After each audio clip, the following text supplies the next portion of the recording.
in that mirror. Now tell me who's the fairest? Is it you? Is it you? Is it me? Is it me? Say it's us, and I'll agree, baby. Jump in the Cadillac, girl. Assalamualaikum warahmatullahi wabarakatuh. Perkenalkan, nama saya Muhammad Sepakat Mengulipan. Saya satu kelompok kebijakan ekonomi. Landasan kebijakan trilogi pembangunan. Kebijakan ekonomi Orde Baru berdasarkan pada 3 pilar utama yang disebut trilogi pembangunan. Stabilitas nasional yang sehat dan dinamis, menciptakan keamanan dan situasi politik yang stabil agar ekonomi bisa berjalan.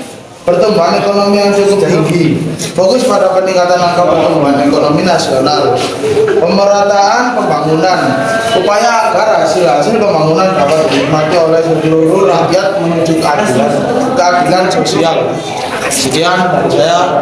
Assalamualaikum warahmatullahi wabarakatuh.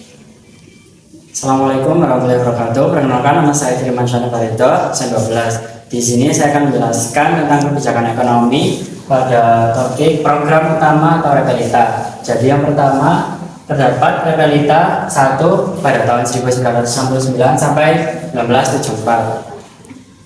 Fokus pada sektor pertanian dan industri yang mendukung pertanian, yaitu pupuk atau alat tani. Tujuannya adalah sandang, pangan, dan perbaikan infrastruktur. Yang kedua ada repelita 2 dan 3 pada tahun 1974 sampai 1984. Jadi di sini itu mulai fokus pada pemerataan atau 8 jalur pemerataan dan industri pengolahan bahan mentah.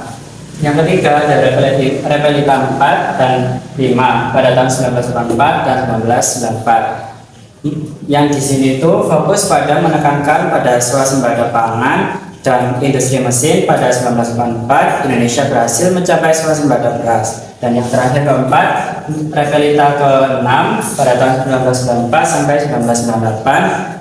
Di sini direncanakan sebagai fase lepas landas dengan penguatan SDM, namun terhenti akibat krisis moneter pada tahun 1997 atau 1998. Sekian dari saya, terima kasih. Assalamualaikum warahmatullahi wabarakatuh. Nama saya akan jadi Carata, saya 17. Saya akan menjelaskan tentang revolusi hijau atau transformasi pertanian. Revolusi hijau atau transformasi pertanian adalah perubahan bersyarat dalam sistem pertanian yang ada di Indonesia dari metode tradisional menuju modern.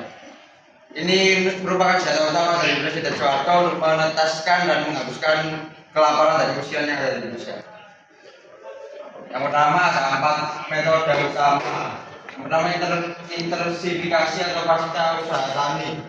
Itu penggunaan bibit unggul, kemungkinan untuk irigasi dan teknik tanam yang besar. Yang kedua ekstensifikasi, perluasan lahan pertanian. Yang ketiga ada diversifikasi, penanaman jenis tanaman yang ada di Indonesia ini. Yang keempat rehabilitasi atau pemulihan tanaman. Selanjutnya saya menjelaskan dampak yang ada di Indonesia. Indonesia yang awalnya pengimpor besar di dunia berhasil mendapatkan penghargaan FAO keberhasilan pembibitan atau pertanian yang ada di Indonesia ini. Nama saya Franci Arsanti, nomor absen 26. Saya akan menjelaskan tentang tokoh-tokoh kunci dari arsitek ekonomi. Nah, di sini ada kelompok teknokrat yang anggotanya ada 1 Wijojo Nitisartro. Dia itu ketua Bappenas dan menteri senior yang dianggap sebagai arsitek utama ekonomi Orde Baru. Lalu yang kedua ada Ali Wardana. Ali Wardana sendiri adalah menteri keuangan legendaris yang dikenal karena disiplin anggarannya dan keberhasilan menurunkan inflasi dari 650% menjadi 1 digit di awal Orde Baru. Yang ketiga ada Enel Salim. Dia adalah pakar ekonomi yang kemudian fokus pada pembangunan berkelanjutan dan lingkungan hidup. Yang keempat ada DJ Sumarmin dan Subroto. Ia adalah anggota tim inti yang mengolah stabilisasi moneter dan sektor energi atau minyak. Yang kelima ada Sumirto Djohadisomo. Ia adalah background ekonomi Indonesia yang menjadi mentor bagi para teknokrat muda tersebut. Lalu ada tokoh-tokoh lain yaitu B.J. Habibie. Ia mewakili sisi high-tech telah mendorong industrialisasi berbasis teknologi tinggi seperti pesawat terbang sebagai pelengkap visi agraris para teknokrat. Yang kedua ada Liam Siorio Sudono Salim dan Bok Hasan yang mewakili kelompok pengusaha konglomerat yang bekerja sama erat dengan pemerintah dalam membangun infrastruktur industri melalui sistem monopoli atau fasilitas khusus. Assalamualaikum warahmatullahi wabarakatuh. Perkenalkan nama saya Marian, absen 12. Ini akan menjelaskan tentang profil mafia berkeley para arsitek Bali Raya. Istilah ini pertama kali dipopulerkan oleh aktivis David Lancong. Mesti terdengar seperti konspirasi. Sebenarnya ini adalah sekelompok ekonomi Universitas Indonesia yang mendapat beasiswa ke Universitas of California, Berkeley. Mengapa mereka begitu penting? Catatan terbaru dimulai 1966, inflasi Indonesia mencapai 650%. Mafia Berkeley datang pendekatan ekonomi pasaran nasional. Kontras dengan kebijakan ekonomi terpimpin Soekarno yang berbuat politis. Yang pertama ada Wijojo Witisastro, si pemimpin. Beliau adalah orang kepercayaan Soeharto. Yang kedua ada Ali Wardana, adalah si penjaga gawang keuangan, menjabat sebagai Menteri Keuangan terlama 15 tahun. Yang ketiga ada Emil Salim, si Sipioner. Beliau berperan dalam modernisasi birokrasi dan kemudian memperkenalkan konsep bahwa pembangunan ekonomi tak boleh merusak lingkungan, pembangunan berkelanjutan. Terima kasih. Wassalamualaikum warahmatullahi wabarakatuh. Assalamualaikum warahmatullahi wabarakatuh. Saya Zahra Beki, absen 39, akan menjelaskan rincian tahapan realita yang terjadi pada tahun 1969 sampai 1998. Realita 1 itu fokus pangan, targetnya memperbaiki sarana irigasi yang rusak dan menyediakan pupuk. Tapi hasilnya itu produksi beras mulai naik sama stabilitas harga pangan tercapai. Terus selanjutnya realita 2, minyak dan pemerataan. Konteksnya terjadi oil boom, yaitu harga minyak dunia itu melonjak.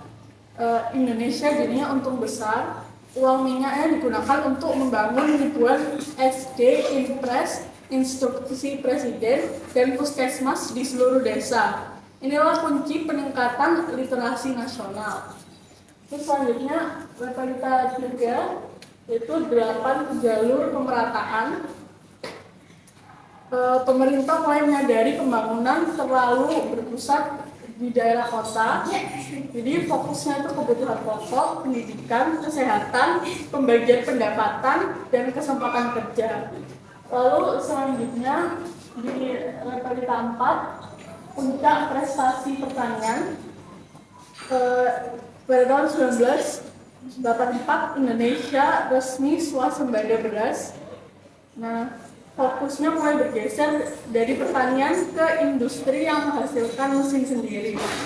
Selanjutnya, realita 5, sektor transportasi dan telekomunikasi.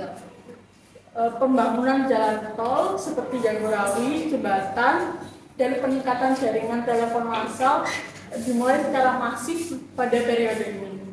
Yang terakhir, realita 6, krisis dan kejatuhan. Jadi rencananya adalah penguatan industri strategis, namun realitanya terjadi krisis moneter 1997. Nilai tukar rupiah terhadap dolar yang awalnya 2.500 anjlok hingga 16.000. Hal ini menghentikan seluruh rencana pembangunan dan memicu reformasi 1998. Terima kasih. Wassalamualaikum warahmatullahi wabarakatuh. Assalamualaikum warahmatullahi wabarakatuh. Perkenalkan, nama saya Aurelia Pinta, saya absen 3. Jadi selanjutnya saya akan membahas tentang Fakta 88 atau biasa disebut Paket Oktober 1988, yang isi utamanya adalah kemudahan pendirian bank, yaitu adalah regulasi perbankan yang dikeluarkan oleh pemerintah Orde Baru untuk meningkatkan dana masyarakat dan merangsang ekonomi.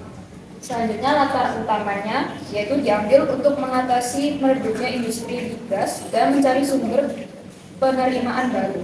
Lalu ada dampak positif dan negatif. Salah satu dampak positifnya adalah jumlah bank dan kantor cabang melonjak pesat dan meningkatnya dana masyarakat. Lalu yang terakhir ada dampak negatif, yaitu pengawasan Bank Indonesia yang tidak memadai dan menimbulkan persaingan yang ketat. Sekian dari saya. Assalamualaikum warahmatullahi wabarakatuh. Assalamualaikum warahmatullahi wabarakatuh. Perkenalkan nama saya Barusan Joyati absen 5. Di sini saya akan menjelaskan dampak sosial mobilitas kelas menengah dan urbanisasi. Jadi kebijakan ekonomi jangka panjang mengubah struktur sosial Indonesia, terutama melalui perubahan pola penduduk, pekerjaan, dan kelas sosial. Terus melalui 4 fenomena utama. Yang pertama itu lahirnya kelas menengah. Perluasan akses pendidikan dan industri menciptakan kelompok masyarakat dan daya beli tinggi yang berdomisili di perkotaan. Yang kedua ada redistribusi penduduk atau transmigrasi. Salah satu program migrasi terbesar dunia yang memindahkan jutaan orang dari Jawa ke Bali atau luar pulau demi pemerataan ekonomi. Yang ketiga ada urbanisasi eksponensial, yaitu pergeseran fokus ke sektor industri, menarik penduduk desa ke kota secara masif, mengubah wajah kota besar menjadi pusat industri dan pemukiman padat. Lalu yang keempat ada kesenjangan dan sektor informal, yaitu munculnya dualisme ekonomi, pertumbuhan konglomerat yang kuat di satu sisi, dan membengkaknya sektor informal atau pedagang kecil buruh harian. Di sisi lain karena terbatasnya daya serap industri informal. Terima kasih. Wassalamualaikum warahmatullahi wabarakatuh. Assalamualaikum warahmatullahi wabarakatuh. Nama saya Anifaris Kajar Bibi. Di sini saya akan menjelaskan tentang dinamika menarik. Yang pertama ada kubu teknolat yang dipimpin oleh Wijojo CS. Percaya pada keunggulan kooperatif, pertanian, dan industri padat karya, mereka sangat hati-hati dalam berhutang. Yang kedua ada kubu teknolog yang dipimpin oleh B.J. Habibie. Percaya Indonesia harus langsung lompat ke teknologi tinggi seperti pesawat, kapal, kereta api agar bisa bersaing dengan negara maju. Selanjutnya ada fakta menarik. Soeharto dengan lihai memelihara dua kubu ini. Mafia berpele bertugas mencari uang dan menjaga stabilitas, sementara Habibie bertugas membangun kebanggaan teknologi bangsa. Sekian, terima kasih. Assalamualaikum warahmatullahi wabarakatuh. Nama saya Alok Abdul Ramadan, nomor absen 30. Ini saya bagian dari kesimpulan. Jadi dari kesimpulan semua itu ekonomi Orde Baru ibarat bangunan yang tanpa kuat dari luar karena pertumbuhan dan stabilitas, tapi fondasinya yang rapuh akibat KKN dan ketimpangan. Saat krisis 1997 datang, bangunan itu runtuh dan Indonesia pun masuk ke era reformasi. Sekian dari saya. Wassalamualaikum warahmatullahi wabarakatuh.